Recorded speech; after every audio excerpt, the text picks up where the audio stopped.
Well, greetings everyone, it's Ron Vaillant. This is actually a fairly important video for Albertans right now to watch, something that they need to take note of.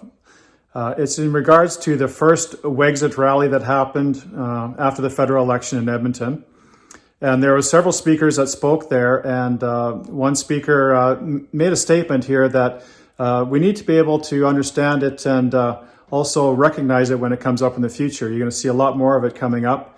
In BC, it's been going on for years now, and it really has a lot of power. So it came up with Ambrose Rum, actually, and in his speech here. So we're going to go ahead and look at that. Now, Ambrose Rum is kind of famous here now because he went and did the Canadian flag lowering. I'll show a little bit of his video right now. We all know what the flag means. I was willing to give my life for Canada and her maple leaf. I have carried the caskets of friends and family draped in the flag. I question my oath of loyalty to Canada, the loyalty that I have given to the maple leaf. That Albertans have given to Canada is not being reciprocated. It has become increasingly obvious that Alberta cannot function within Canada. To take this flag down is a difficult decision. The first Canadian flag that will be permanently lowered in Alberta is mine. Will he go, lassie, go? With great sorrow in my heart and hope and confidence and certainty in our future, I announce it's time.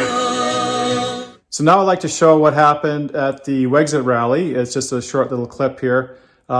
Pay very particular attention at the words used and also the reaction of the crowd. None other than Ambrose Rum. So as you know, I am the man, the face, and the voice behind the Alberta to the Point social media platform and the Alberta to the Point Political Activist Foundation. Before we go any further, I'd like to acknowledge that we are here today on Treaty 6 land, and I'd like to thank the First Nations people for having us and hosting us here today. Thank you.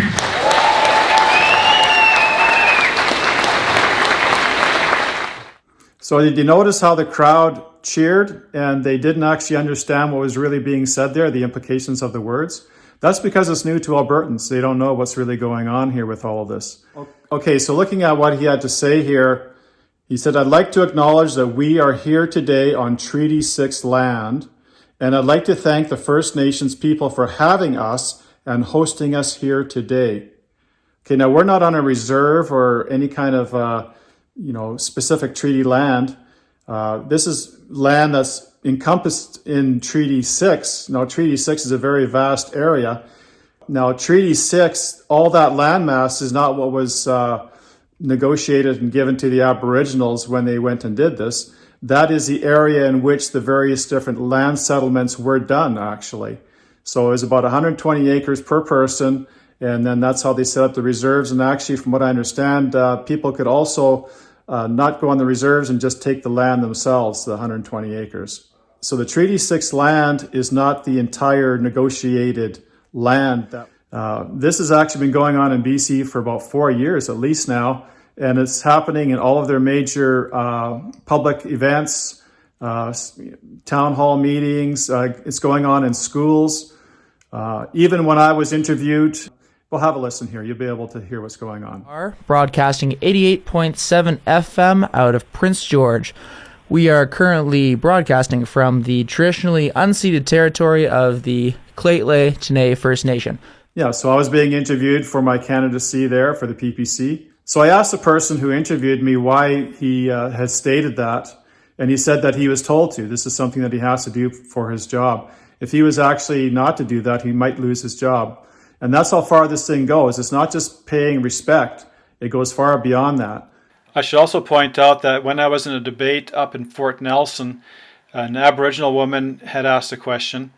And at the end, she clearly stated that the land that we were on was theirs and that we were invited onto it. Now, this is right in the heart of Fort Nelson. And this is where the whole mindset is going with all of this. I talked to many people, and they really don't like what's going on there with this type of thing. One business person who's dealing with multi-million-dollar contracts had mentioned this thing as well, and I said, well, if people are so upset about it, when this is stated in the beginning of a meeting, why doesn't everyone just get up and walk out? if people consistently did that and it was kind of a thing, then, it put a lot of pressure on them to stop. The person said if we did that, it would be noted who walked out, and we would lose our contracts, because the Aboriginals up in northern BC have tremendous power right now, and it's influencing everything. So if you were to go ahead and voice your concerns or do something like that, then you would actually be economically boycotted. That's where this is all going. And this is starting to happen in Alberta, and it's very concerning to me. And so this is why I'm making this video. So I went and I talked with Ambrose afterwards, and I says, why is it that you went ahead and said that? And basically the thing is that's to pay respects, to the Aboriginals. But this is far more than just paying respect. And I don't know if Ambrose realizes what he's really getting himself into by doing this. The other thing is I asked, well, who is it that's telling you to do this? Because I don't think that Ambrose is just kind of thinking this up and coming up with these words, because this is very much top down. It's been top down all throughout BC with the mayors and with the people who are in charge of things. They're all having to basically say these things before their meetings. And here Ambrose is doing it too. And so I question where this is coming from. The other thing that is to note is that the people at Wexit, they don't understand what's going on, perhaps, or they're letting it go. But I think that people need to realize that this is going to be a very big deal. It's going to be pressed on the people more and more and more, and you'll see it more and more in the various different meetings. The thing of it is that when you go ahead and look at Treaty 6, okay, any of these things, the land that is encompassing Treaty 6, it wasn't all of that land that was given to the Aboriginals in the treaty deals. That area encompasses the various different spots where the Aboriginals ended up locating. Now, by this kind of a statement that's going on here, it's almost indicating that that's the case. Now, this is actually what's been going on over in BC in Treaty 8.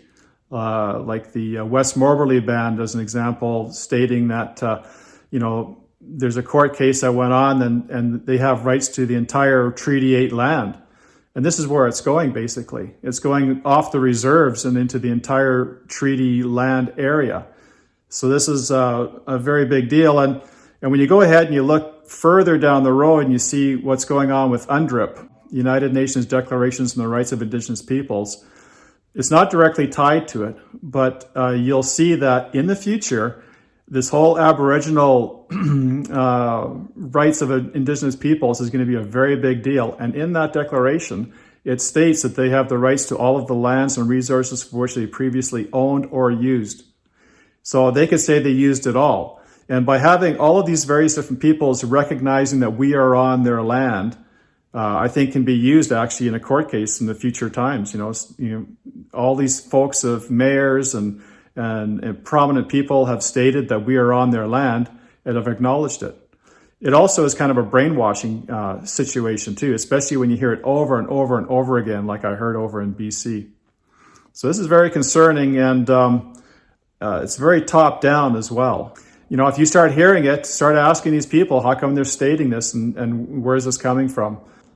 I think that it's setting a very bad precedent. And I hope that Ambrose, I don't know why you went ahead and did this, who was telling you to do it, but I really would ask you to reconsider and stop doing that, because it's all okay to go ahead and pay respect to the Aboriginals. That's fine. But to do it like this, this is very similar to what's being done all throughout BC. And this is an agenda. This isn't just paying respect. If we want to go ahead and do an Alberta separation, if that's what people want to do, then let's go ahead and do it properly and not go ahead and tie all this kind of stuff up into it.